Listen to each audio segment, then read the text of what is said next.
comment être plus productive quand on travaille de chez soi? Eh bien, c'est ce que j'ai décidé de te partager aujourd'hui. Cela fait 10 ans maintenant que je suis entrepreneur et je peux te dire qu'au fil des années, eh bien, j'ai pu expérimenter pas mal de choses, pas mal d'astuces. J'ai pu mettre en place pas mal de choses aussi qui m'ont permis justement d'améliorer mon organisation et par conséquent de booster ma productivité.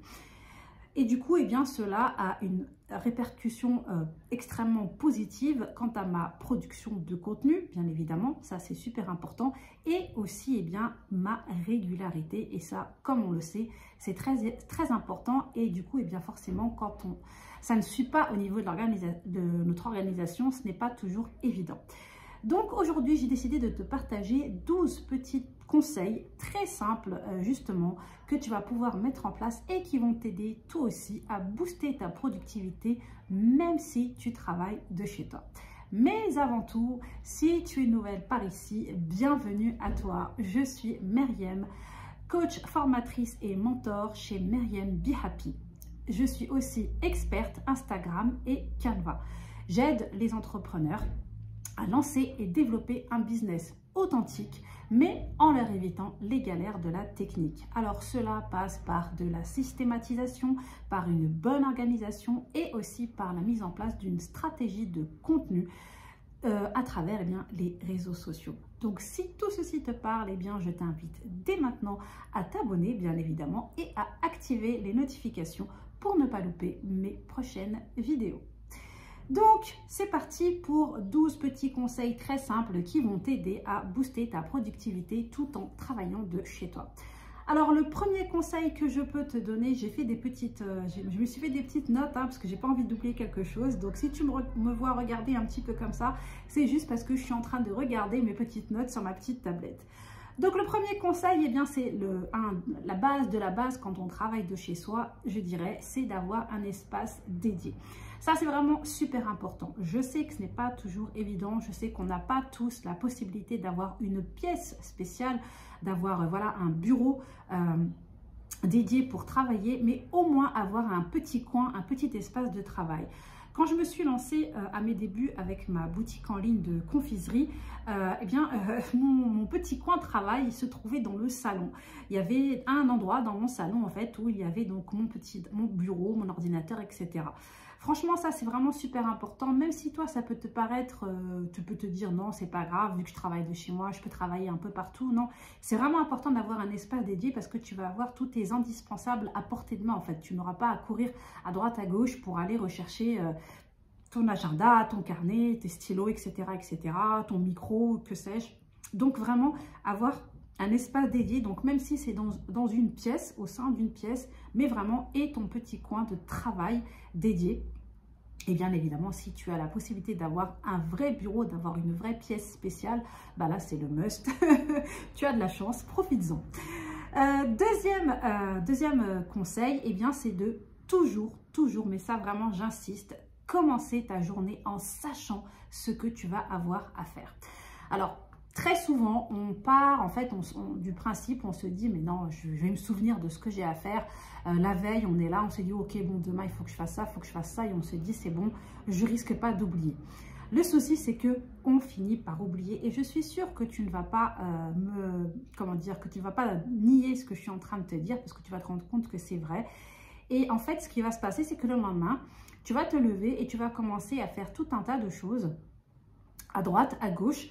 Tu vas meubler ta journée quelque part et en fin de journée, eh bien, tu vas te prendre une petite claque parce que tu vas te rendre compte que tu as fait peut-être beaucoup de choses ou peut-être pas, ça dépend, mais que vraiment la chose principale que tu avais à faire, la mission principale que tu avais prévue pour cette journée, eh bien, tu es passé à côté.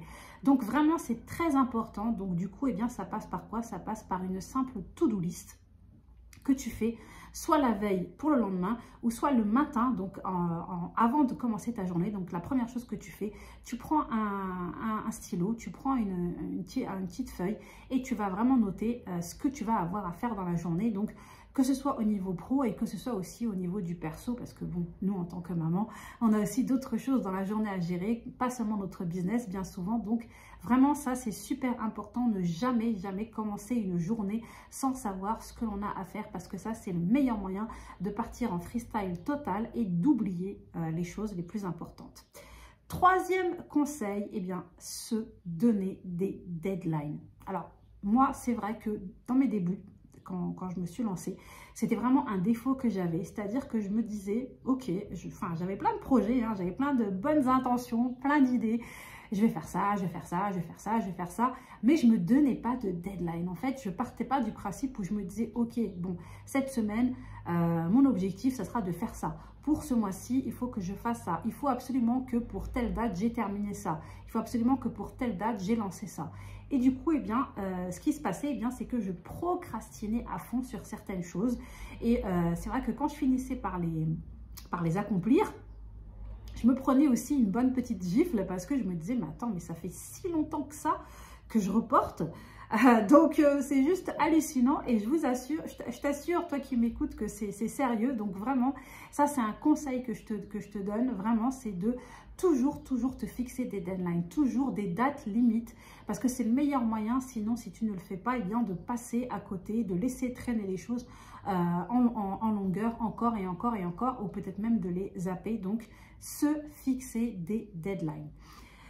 Conseil suivant, penser à prendre des pauses. Alors, inutile de te dire par moment que, ok, tu vas consacrer toute ta matinée à travailler, comme ça, tu auras ton après-midi de disponible pour tout ce qui est du perso, etc. Mais très honnêtement, qui peut dire aujourd'hui qu'il est capable de rester genre 4 heures non-stop complètement concentré? C'est juste impossible. Ou même 1 heure à 100% concentré, c'est impossible aussi. Donc vraiment, moi ce que je te conseille de faire, c'est de penser justement à, comment dire, à prendre des pauses. Et d'ailleurs, le meilleur moyen, c'est ce que je te conseille souvent, c'est d'utiliser la méthode Pomodoro. J'en ai déjà parlé dans une vidéo précédente. Je te la repartagerai où je parlais de mes outils. Je t'en mettrai le lien dans la description. Donc au moins comme ça te permet de ne pas oublier de prendre des pauses. Pourquoi? Parce que si jamais tu ne t'imposes pas à toi-même des pauses, ce qui va se passer, c'est qu'au bout d'un moment, ton cerveau va commencer à saturer. Et eh bien, soit tu vas prendre ton téléphone pour aller traîner sur Instagram et tu vas te rendre compte que tu as perdu un temps fou dessus. Enfin bref, tu vas perdre ton temps à des futilités. Alors que si vraiment tu t'imposes, entre guillemets, des pauses en te disant, voilà, là, je vais prendre 5 minutes de pause, 10 minutes de pause et après, je me remets au boulot, eh bien, au moins, ça t'évitera de t'éparpiller et d'aller faire d'autres choses inutiles et surtout d'oublier de revenir continuer ton travail. Ça peut être un piège aussi. Donc, pensez à prendre des pauses. Conseil suivant, eh bien, tout simplement, avoir des routines productivité. Alors, des routines productivité, c'est rien de bien méchant, c'est juste voilà, c'est tout simplement le fait d'aller prendre le temps de te préparer un bon petit café, peut-être avec un petit carré de chocolat, de te faire un petit thé, de te faire un petit chocolat chaud. Tu vois, c'est vraiment des petites choses qui vont te permettre voilà, c'est un moment où tu vas sentir que peut-être tu as un petit coup de barre et tu vas te dire, bon, ok, je vais aller me faire un petit café, comme ça, hop, je m'y remets et je suis au taquet, tu vois. Donc, vraiment, petite pause productivité, c'est rien de méchant, mais ça peut vraiment t'aider si en cas de besoin et en cas de petit coup de mou. Conseil suivant, s'autoriser à changer d'endroit pour travailler. Alors oui, c'est vrai qu'on travaille de chez soi, donc par moment, eh ben, c'est vrai, on a envie de travailler un petit peu sur le canapé, on a peut-être envie de temps en temps de travailler sur son lit. C'est aussi le gros avantage quand on dit qu'on travaille de chez soi. Donc, n'hésite pas à t'autoriser à le faire. Il faut juste que ça ne devienne pas une habitude, honnêtement. Mais sinon, tu peux t'autoriser à le faire. Tout comme je te recommande, si tu le peux aussi, eh bien, par exemple, d'aller travailler dans des espaces de coworking ou tout simplement de sortir t'installer sur une terrasse ou dans un café peut-être aussi avec ton petit ordinateur portable pour faire quelque chose qui ne va pas te demander trop de concentration et du coup, tu pourras, enfin, je veux dire, le bruit du café, tu vois ce que je veux dire, ne te dérangera pas trop pour travailler, donc n'hésite pas. Mais ça, c'est vraiment quelque chose que je te conseille aussi, donc n'hésite pas à changer d'espace pour travailler. Voilà, tu n'es pas obligé d'être tout le temps sur ton bureau, je te rassure. Donc voilà. Le conseil suivant, c'est de, eh bien justement, quand la motivation s'en va, quand tu sens que tu as une grosse fatigue, là vraiment tu satures complètement, eh bien là tu vas prendre une pause, mais une bonne pause. C'est-à-dire, qu'est-ce que j'entends par là? Eh bien c'est tout simplement le fait de faire quelque chose que tu aimes et qui va te détendre un peu. Moi, personnellement, ça va être de prendre un bouquin et de lire un petit peu. Ça va être de cuisiner. J'aime énormément cuisiner et je sais que c'est quelque chose qui me permet de décompresser complètement. Donc, ça va être de me lever et de cuisiner. Cuisiner en écoutant un bon petit podcast, par exemple. Ça aussi, c'est quelque chose qui m'aide aussi à souffler un peu et à pouvoir lâcher prise et pouvoir me remettre au travail dans de bonnes conditions. Tu sais pourquoi je te dis ça? Parce qu'il y a des moments, c'est pas la peine d'insister en fait. Parce que parfois, on est vraiment dans une phase où on est très fatigué, où on a vraiment, comme je te disais, vraiment une grosse baisse de motivation. Et ça sert à rien en fait de te forcer et de te dire non, il faut quand même que je continue parce que tu vas pas être productif. Ça va être du travail qui va être contre-productif. Donc, autant vraiment te dire ok, c'est pas grave, j'ai déjà bossé peut-être ce matin, bah, cet après-midi je vais m'accorder un après-midi off et ça te permettra de te remettre au travail le lendemain dans de meilleures conditions et d'être beaucoup plus concentré et pour le coup, eh bien, beaucoup plus productif. Le conseil suivant, c'est d'activer le mode travail. Alors, activer le mode travail, qu'est-ce que je veux dire par là? Oui, c'est vrai, on travaille de chez soi. Oui, c'est vrai, des fois, on se dit, bah écoute, puisque je travaille de la maison, bah je vais rester tranquille avec mon petit pyjama, avec mon petit pilou-pilou. Rester tranquille, zen, je vais pas me prendre la tête. Alors ça, oui, tu peux le faire de temps en temps. Mais très honnêtement, moi, ce que je te conseille, si tu veux vraiment bien travailler et être bien concentré, c'est d'activer le mode de travail. Et activer le mode de travail, ça veut dire quoi? Eh bien, ça veut dire faire comme si tu étais encore salarié. Donc, te lever, faire ton lit, prendre ta petite douche, prendre un bon petit déjeuner. Ou sinon, si tu n'es pas de la team petit déjeuner, eh bien c'est simple, tu te prépares un bon petit café ou un bon petit thé, peu importe. Et voilà, donc en fait, concrètement, si tu veux, tu vas faire exactement toutes les choses que tu faisais. Tu vas faire la même routine que quand tu étais salarié, si tu étais salarié, que quand les personnes qui sont salariées. Donc, tu fais comme si tu allais sortir travailler et en fin de compte, eh bien, quand tu as fait toute cette petite routine, eh bien, tu vas aller t'installer dans ton espace de travail, d'où l'intérêt, comme je le disais un peu avant, d'avoir un espace de travail dédié. Et donc, tu vas t'installer tranquillement et tu vas te mettre au travail.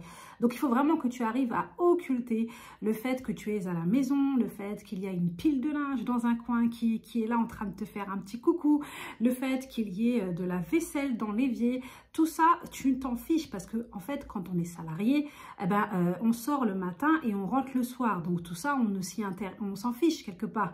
Donc là, il faut que tu fasses pareil. C'est pas parce que tu travailles à la maison que tu dois t'occuper de tout ça. Tu travailles à la maison, mais tu travail. Donc vraiment, il faut arriver à occulter tout ça et après, eh bien, s'il y a des choses que tu as envie de faire entre-temps, eh bien, profite de ta pause déjeuner. Si par exemple, dans tes horaires, eh bien, tu as une pause déjeuner de midi à 14h, eh bien, tu peux prendre le temps de manger, prendre le temps de, voilà, de ranger le lave-vaisselle ou peu importe. Mais après, eh bien, dès qu'il est l'heure de se remettre au travail, c'est-à-dire si tu es censé y travailler à partir de 14h, eh bien, stop et on retourne se mettre au boulot. Donc ça, c'était l'autre conseil. Ensuite, le conseil suivant que je voulais te donner, eh bien, c'est de toujours penser à s'accorder du temps pour soi.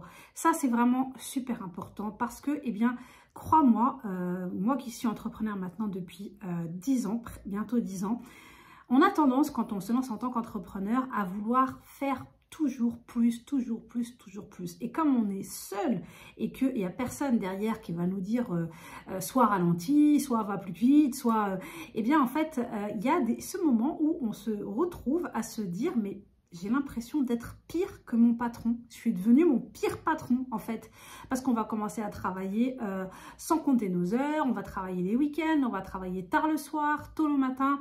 Donc, vraiment, ce qu'il va falloir penser à faire, c'est de vraiment s'accorder un temps pour soi. Donc, s'il faut que tu coupes, s'il faut que tu ailles tranquillement te glisser dans un bon bain chaud, que tu regardes une série que tu aimes bien, que tu fasses un petit peu de, je sais pas moi, si tu aimes bien le coloriage, que tu fasses un petit peu de journaling, que tu joues aux jeux vidéo. Je sais que certaines personnes aiment bien les jeux vidéo. Peu importe, mais vraiment accorde-toi un temps pour toi. Sors faire un petit peu les magasins, peut-être que toi tu es de la team qui aime bien faire du shopping, et bien sors faire du shopping. Ou bien alors prends-toi un temps pour te faire un petit soin du visage chez toi, ou pourquoi pas prendre un rendez-vous dans un centre et aller directement te faire chouchouter. Donc ça c'est vraiment super important parce que il faut prendre soin de soi. Logiquement, comme je le disais juste avant, tu es ton business, tu es ton entreprise. Donc, si tu ne vas pas bien, ton business ne suivra pas. Donc, vraiment, comme le dit une entrepreneur que j'aime beaucoup, qui est psychologue, il faut se traiter en première classe. Donc, ça, c'est vraiment super important. Petit clin d'œil à toi, Émilie, ma psy en ligne, Émilie Antoine. Ensuite, planifier et prioriser. Quand je dis planifier et prioriser, c'est, comme je le disais un peu avant, bien évidemment de toujours planifier ta journée, donc soit la veille pour le lendemain ou soit le matin avant de commencer quoi que ce soit, mais il faut aussi penser à prioriser.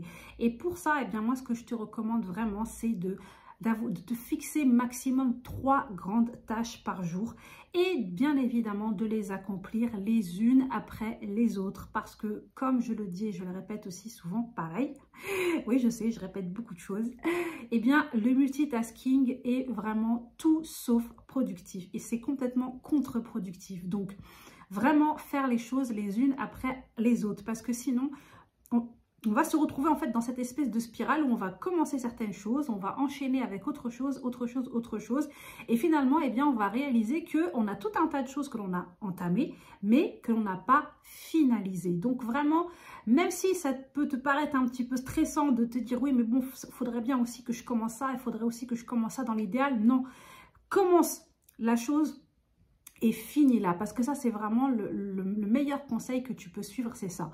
Donc, 3 grandes tâches par jour et surtout les unes après les autres. Donc, c'est pour ça que c'est important de planifier et de prioriser. Quand je dis prioriser, bien évidemment, ce que je veux dire par là, c'est de faire les choses vraiment dans l'ordre prioritaire.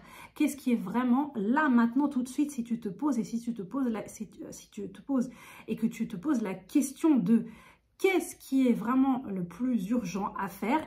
Voilà, c'est cette chose-là par laquelle tu vas commencer et ainsi de suite. On va toujours du plus urgent au moins urgent.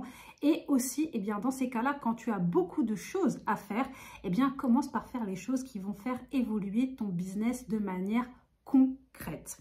Voilà, ça c'était l'autre conseil. Et le conseil suivant, l'avant-dernier, qui vient dans la continuité de ce que je viens de te dire juste tout au long de cette vidéo, c'est de te fixer des horaires. Alors ça, je m'en souviendrai toujours. À l'époque, je m'étais inscrite pour suivre une formation sur l'organisation. C'était vraiment dans les mes tout débuts d'entrepreneur. Et notre formatrice nous avait justement donné ce conseil en or. Et je sais que nous toutes, les élèves, on était toutes, en fait, on a écouté son conseil et on s'est dit, mais en fin de compte, ça tombe sous le sens ce qu'elle dit. Parce que c'est vrai que quand on travaille de chez soi, et justement c'est ce que je te disais juste avant, on a tendance à s'oublier, à ne pas compter ses heures, à ne pas faire attention, à se dire c'est pas grave, je vais bosser plus tard le soir, et bosser les week-ends, bosser les vacances, etc. Alors qu'à la base, bien souvent, et je pense que tu vas acquiescer quand tu vas écouter ce que je vais te dire, quand on se lance en tant qu'entrepreneur, c'est justement parce qu'on dit que l'on veut être maître de notre temps, que l'on veut pouvoir gérer nos horaires nous-mêmes. Donc, c'est un peu dommage de se retrouver à un moment où on va être vraiment trop débordé et on va se retrouver à couler parce qu'on en fait trop en fait. Donc, il faut penser à se fixer des horaires non seulement pour soi, mais aussi pour nos proches. Et ça veut dire quoi? Eh bien, ça veut dire que pour vos proches, vous allez leur dire clairement, bah voilà, écoute, je suis disponible de telle heure à telle heure. Donc moi, le matin, je bosse de 9 h à midi. Et ensuite, l'après-midi, je bosse de 14 h à 17 h. Donc, à partir de 17 h, il n'y a pas de problème, je suis disponible. Mais entre-temps, eh bien, je travaille. Comme quelqu'un qui est salarié et qui est parti, qui s'est déplacé pour aller dans sa boîte et qui forcément n'est pas joignable, eh bien, toi, ce sera la même chose, tu ne seras pas disponible. Donc, pense à te fixer des horaires, c'est important. Donc, soit tu décides de bosser eh bien, du lundi au vendredi, soit tu décides justement en tant qu'entrepreneur d'en profiter pour prendre ton mercredi et passer du temps avec tes enfants. Et du coup, eh bien, tu vas dire que toi, tu bosses le lundi, le mardi, le jeudi et le vendredi, pardon. Et que le mercredi, eh bien, tu es libre, tu es off. Donc voilà, donc à toi de voir, mais vraiment ça c'est très important. Pense à te fixer des horaires et bien évidemment à les respecter, ça c'est la base. Et enfin, le conseil ultime que je peux te donner qui va vraiment t'aider à booster ta productivité en bossant de chez toi, eh bien c'est bien entendu d'être bienveillante avec toi-même. C'est ok d'avoir des coups de mou, c'est ok d'être fatigué, c'est ok de te lever certains jours et de ne pas avoir envie de travailler, c'est ok d'avoir envie de prendre une semaine de repos. N'oublie pas, vraiment comme je te disais juste avant, tu es ton patron et c'est à toi de te traiter avec bienveillance, c'est à toi de te respecter, de respecter ton organisme. Ne t'impose pas des choses que tu sais que tu ne pourras pas faire. Si tu n'es pas quelqu'un qui est du matin, ne te force pas à vouloir absolument bosser du matin parce que bah, tu as vu que selon la méthode X, Y, Z, c'était mieux de se lever le matin pour travailler, qu'on était plus productif, etc. Si toi, tu sais que tu es plus productif l'après-midi, eh bien, certes, concentre-toi pour mettre des tâches importantes et qui demandent de la concentration l'après-midi. Et si tu es plus justement comme les personnes qui arrivent à plus et à mieux travailler le matin, eh bien travaille le matin, respecte ton rythme, respecte ton rythme chronologique, respecte ton organisme, ne t'impose rien et sois vraiment le plus bienveillante possible avec toi-même. C'est vraiment très important et c'est le petit conseil avec lequel je voulais finir cette vidéo.